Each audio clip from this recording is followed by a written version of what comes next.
Hey, welcome back to the Backyard Professor Chess videos. So, you want to see Morphy's opera game. It is a Philidor defense, which really is not used a lot anymore. It was more or less a 1800s, early 1900s. There's some games where Alekin played the Philidor defense a few times, and in the early 1900s and 1920s, and it just didn't catch on. There's too many problems with it apparently.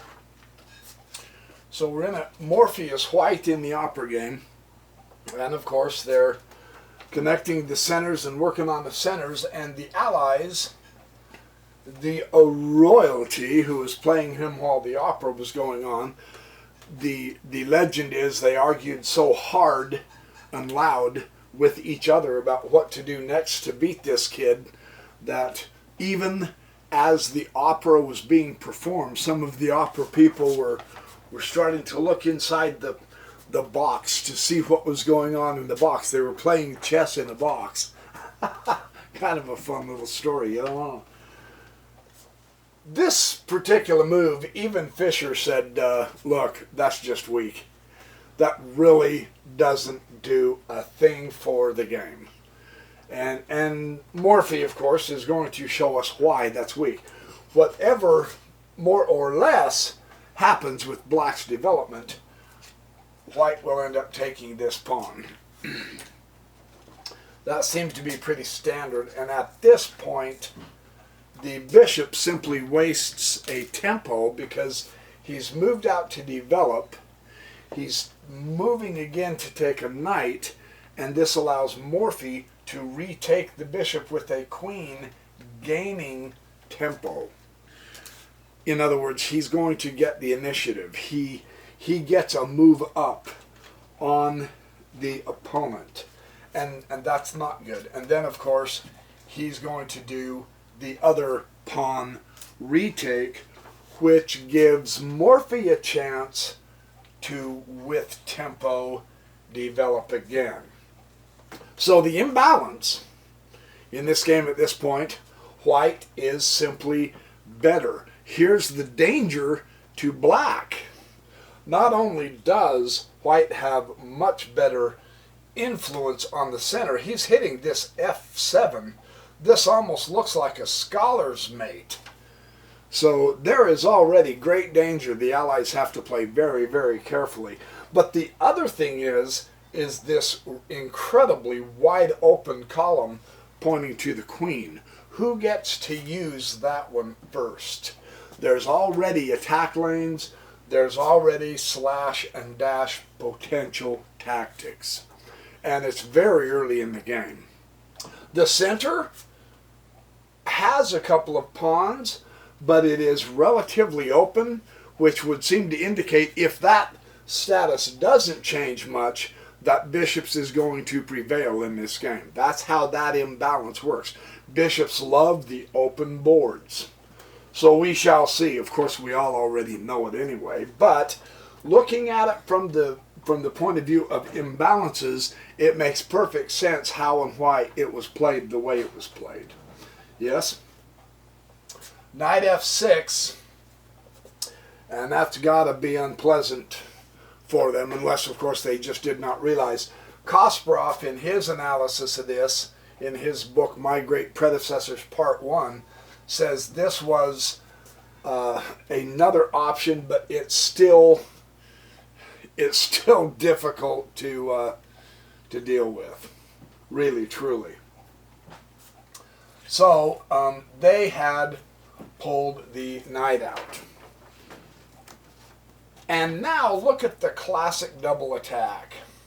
Because he has developed with tempo, Morphy can't afford to move his queen twice.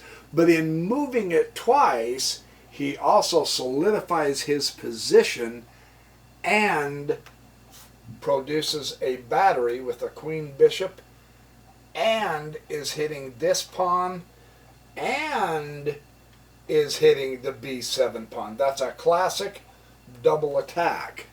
So yes, he moved his queen twice, which technically he's not fully developed. And if it's one thing Morphy liked to do, it was use all his pieces. However, when you can produce this strong of a double attack, which truly threatens taking this pawn, just wrecks the pawn structure on that side. Morphy will have a pawn majority, 4-2, and then it gives him almost, well it does, it would give him an isolated pawn. On the other hand, coming up here and getting a rook, that well, not only do you get the rook for free, but really seriously, at least you get the pawn. They can develop the knight to prevent you from taking the rook, but you get a pawn and wreck the queen side where you have a 3 majority and they have individual isolated pawns. For a pawn structure, that would be just horrendous. True. Well, this one's not isolated. This one's connected with these, but those two isolated on that side. So this is a wonderful move. Even though he's not fully developed, he's not moving his queen willy-nilly around as, oh, and there's my heater, as a defensive measure protecting her. He is using her as a fighting unit. He's on the offense here. So that is not a defective move on Morphy's part. Hang on, I'll be right back. These heaters these days, you know, you never know when they're going to interrupt you. So getting back to our game, they next bring out queen to e7. And the problem with this move is it blocks in the king bishop. So it's going to take another tempo either to push the pawn and then to fianchetto the bishop, or to move the queen and develop the bishop. On the other hand, this is what Yusupov calls a battery, a bishop backing up a queen, but there's nothing down here to batter. You know, so they're in a tough spot already by producing that move. Do you see how having the initiative of Morphy, bringing his queen behind the bishop, hitting the weakness, and the other spot, a double attack, which is always good according to Yusupov, now they must react to that double threat. Therefore, we see Morphy having the initiative. Yeah. So this is good to know. Knight c3 is an intriguing move. They've got a exclamation point and a question mark on it. At least Kasparov did in his analysis. And here's why. Morphy was so intent on getting all his pieces in the game that he often did not do small, quick little pawn grabs or skirmishes for a piece. It's a real interesting psychology to be had, because the question now is, why not go ahead and take the pawn, right? Because actually the queen could take the bishop, and then you've got a rook. Yeah. Why wouldn't he have done that? Because that nets him a rook up and solid, plus 2 pawns. A rook and 2 pawns for a bishop is not a bad exchange. Most of us would have done it that way. Sure. And in my opinion, rightly so. So this is intriguing how Morphy plays. To development, he caters more to getting his pieces out than worrying about material. Development to Morphy was more important than material. And look what this does. Now, we don't see any rooks in the open file yet, but the board is clearly split. The development of Morphy is much stronger Not only is it more complete than his opponent's, but it is a much stronger development with an outpost on D5, which would be a monster outpost, truly. Not a permanent one, but a monster one. That's pretty good. So he went with development. Kind of interesting. C6, they bumped up C6. And now bishop to G5. So now Morphy is doing a good tactic and pinning the knight to the queen. Yeah, very interesting. The queen is forced to do babysitting duty to a pawn, which in turn encloses the king bishop, so it's really not a good position at all. And now his other developed piece, the knight, is pinned to the queen. Morphy has brought out another piece and more or less nullified the knight, the queen, and the bishop because of his fantastic double attack and his development. Both bishops out already. His bishops are clearly dominating this game compared to that bishop. In the imbalance of the minor pieces, there is no question white is having a powerful game. And so, as we study the position of a chessboard, as we recognize and learn what the imbalances are, white has more space. Even though black has more pawn moves, white's dominating presence with pieces gives him more space. It obviously gives him the initiative.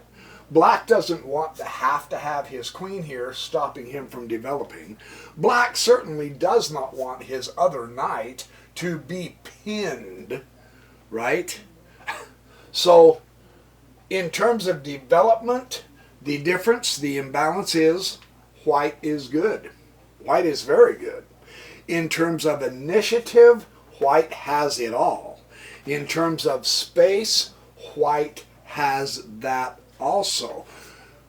When you have positive imbalances like that, then you end up playing better chess. This is a great example of that. Morphy was way ahead of his time in that regard. Well, about the only thing they can do, because this side is now just permanently glued. They really are working with half an army. So the best thing black can do at this point is try to attack and get rid of the culprit that is responsible for all of this mess. And it is the queen with the bishop hitting that pawn. Just one pawn under attack has just literally taken out half of black's army.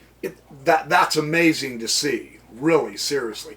So what can they do except attack the problem, yeah? And so now, if Morphy was to back down, remain developed but back down, that is far too passive because it takes away the sting of worrying about that. Now, without that bishop there, the queen is free.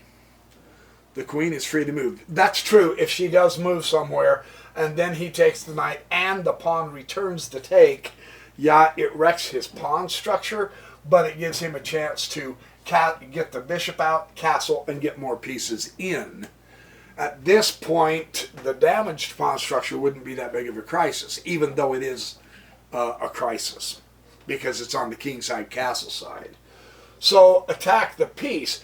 Morphy does not sit there and make a passive move, however. That is not. There is a much better move, and that is taking the pawn with the knight. This setup is so fabulous. I'm sure the allies said, oh, hey, look, we've got a knight. Fantastic. What the knight sacrifice did was it opened up the board. Just see this. Really, truly. It opened up the board because Morphy has both bishops and a queen coordinating very good with a bishop. That wants to use its long-range influence. So to sacrifice the short-range piece and get the bishop to where he can start having attacks at the king is sensational. It's worth being down the knight. You have more compensation with the power of the bishops in an open field attacking than if you had kept that knight and simply moved your bishop out of play. That's a terrific way to look at this, in my opinion. That's really excellent. And now, of course, being in check, he really does not want to do this. No, they don't want to do that because you castle queenside and put him in check, and the game is essentially over. It's just checkmate and a couple of quick, easy moves after that, right? So moving the king does not work. So they get to develop another knight close to the king so it can't be taken. This, of course, is a complete blunder.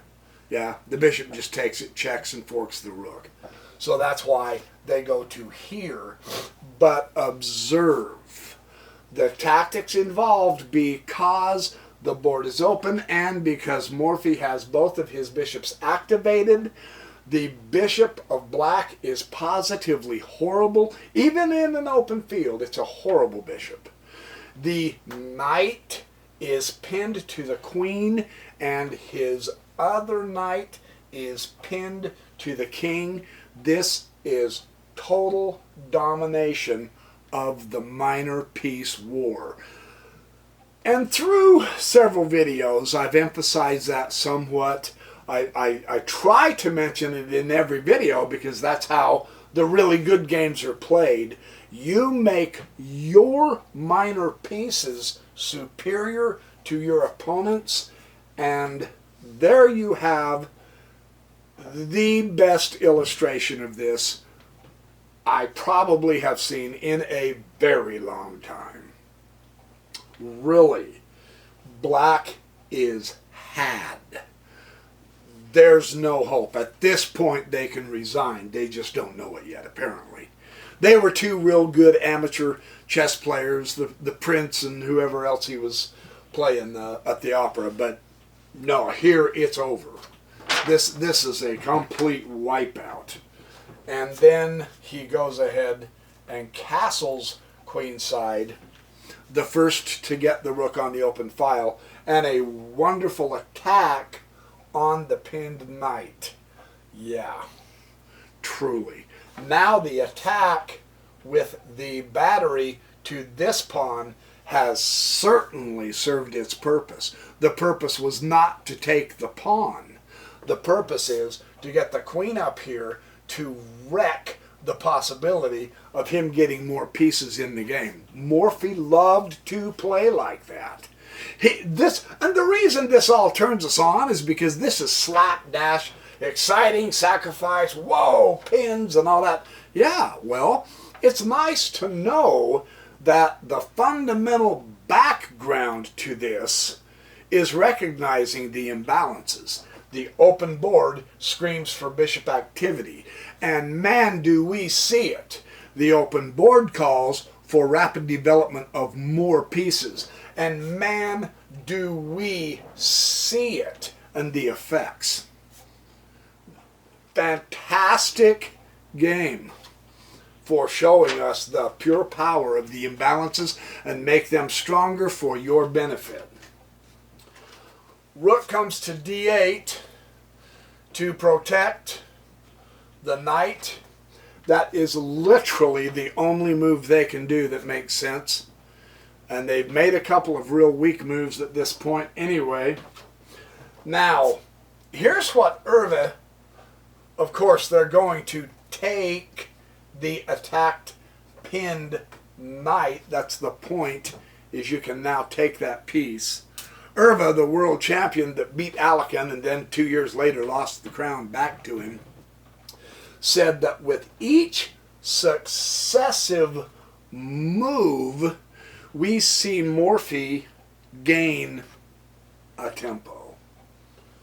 Each successive move. And that is a marvelous illustration. He castles, and he doesn't have to do anything else with his rook. Just one hit, bam, strike, and boom. So he replaces the pinned knight with the pinned rook.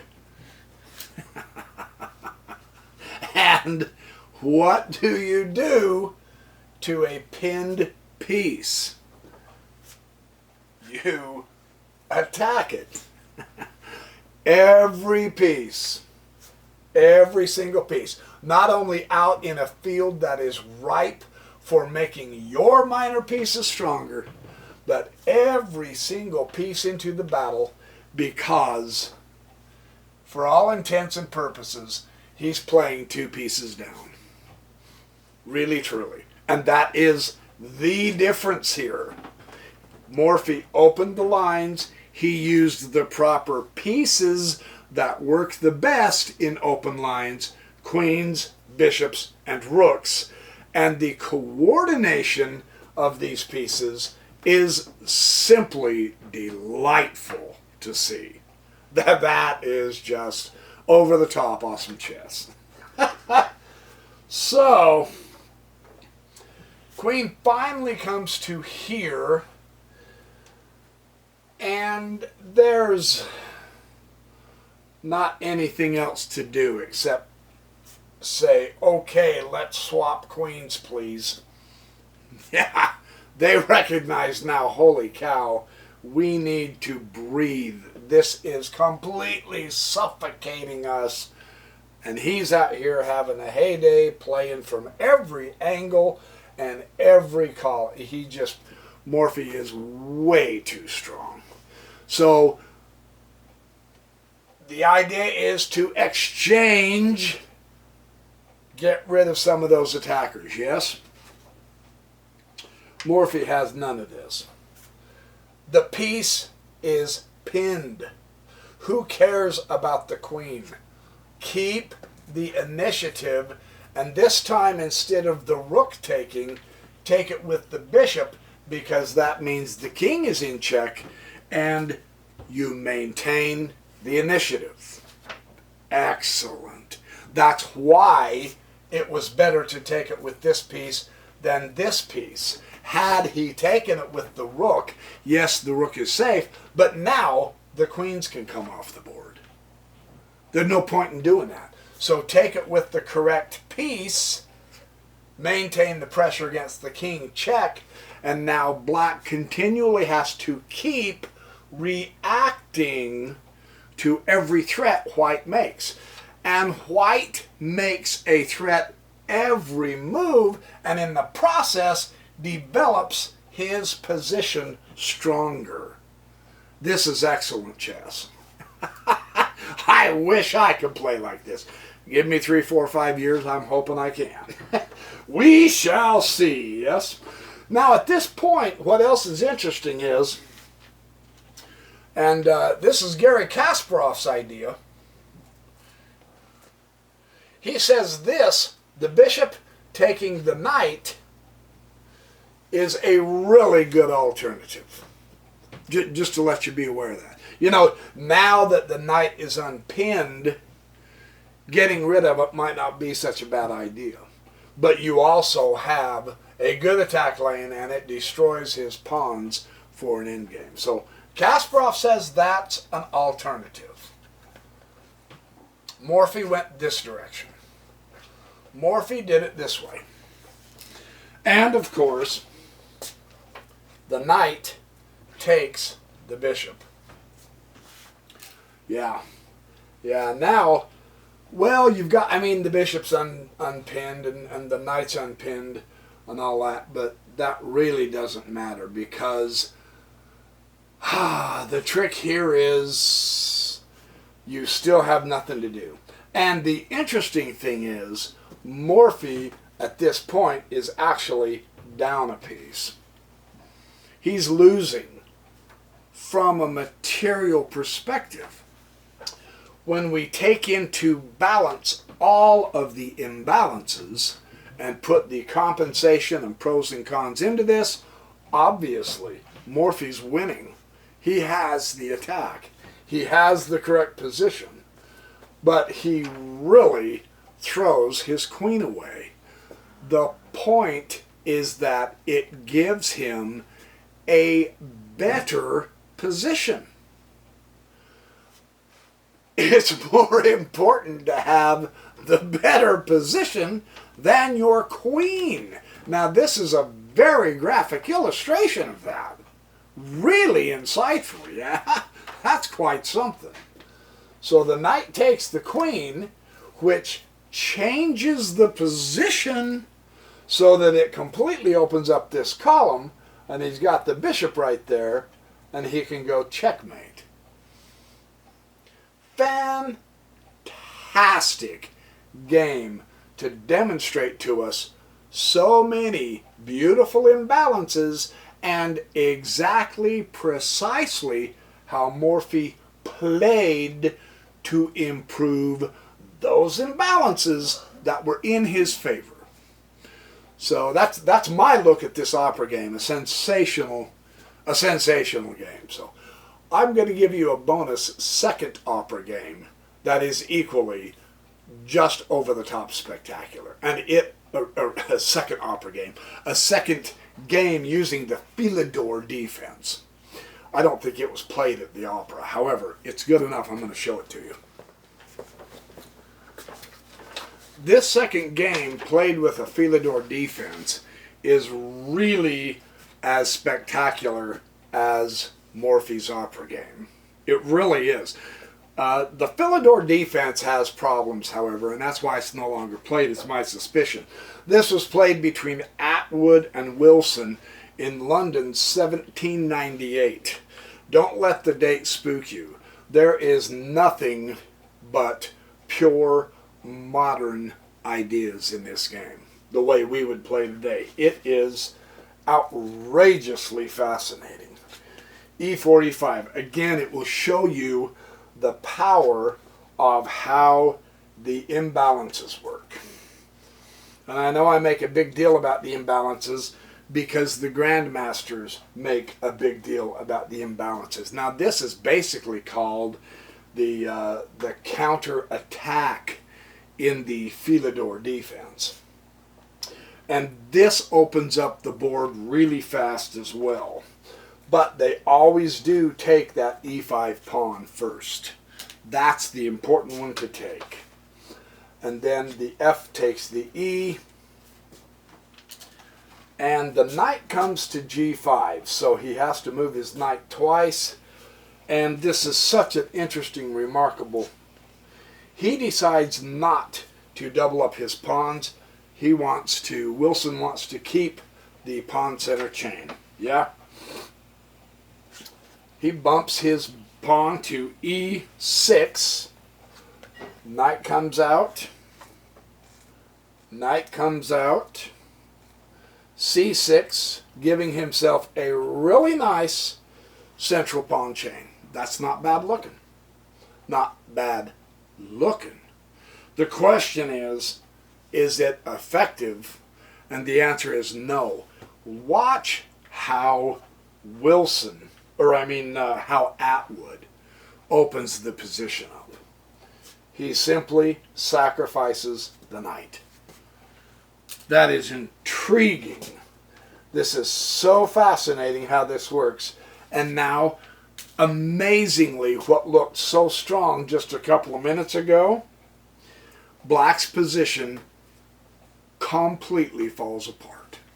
because of the sacrifice of one knight. And the reason I'm emphasizing this is because I want to make sure I remember this and learn this too. The sacrifice of a knight to destroy the power of the pawn center is well worth considering, because now look what Atwood has. Check. And look at that passed pawn position. And look at where that knight can go pretty quick. This is really serious right now.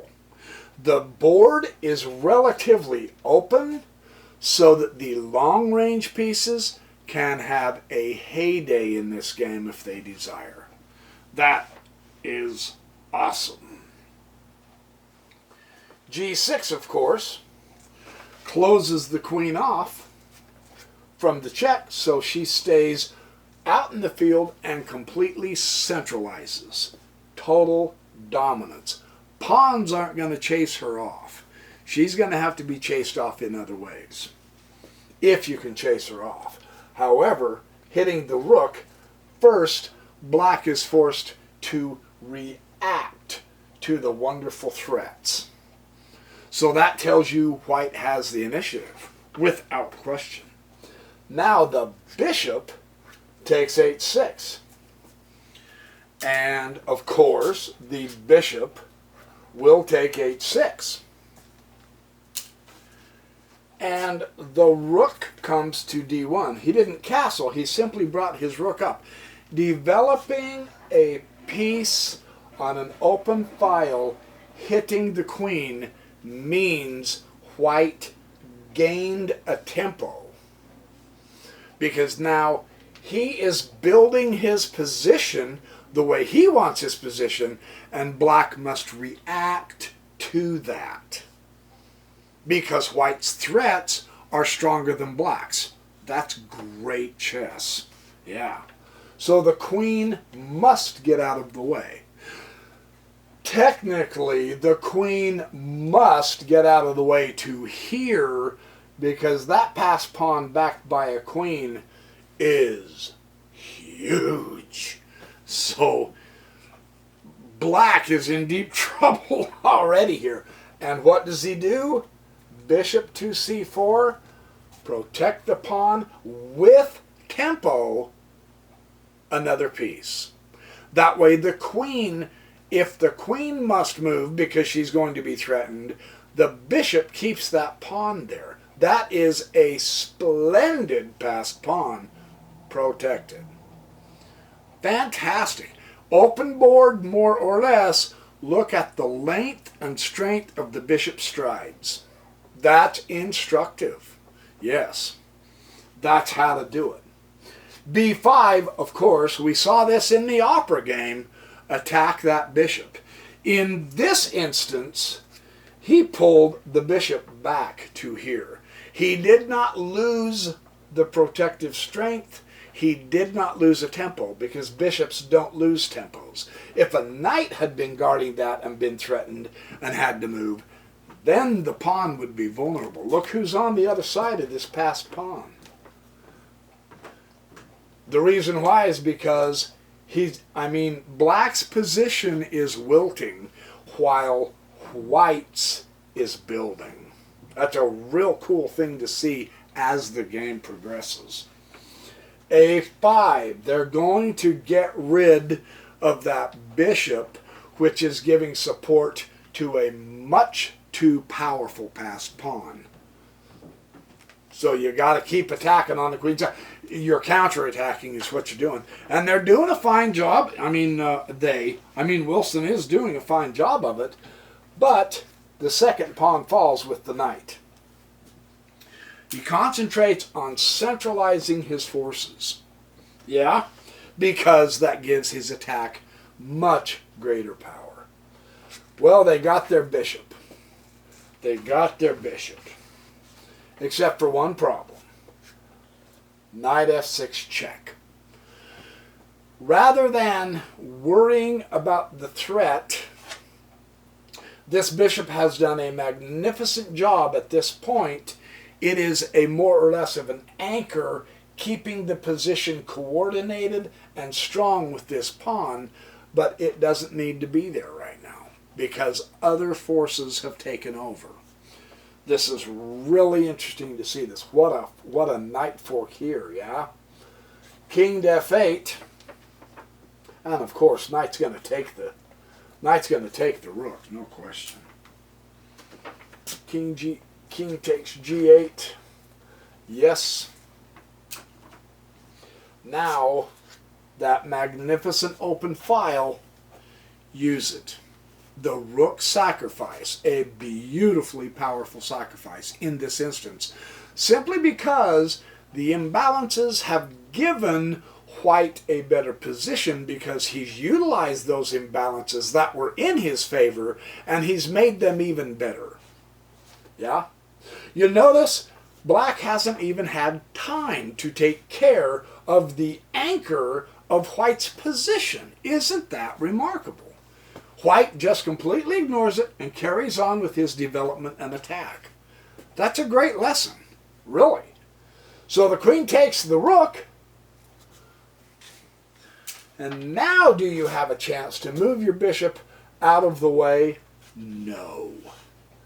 You have a chance to make a fantastic discovered check from the bishop that has been threatened now for the last 2-3 moves, but never taken, because white kept the pressure and the initiative on black, and by popping this discovered check, there's the second Philidor defense that I thought was as good as Morphy's. A very interesting game. So there's your chess exercise, your chessercise.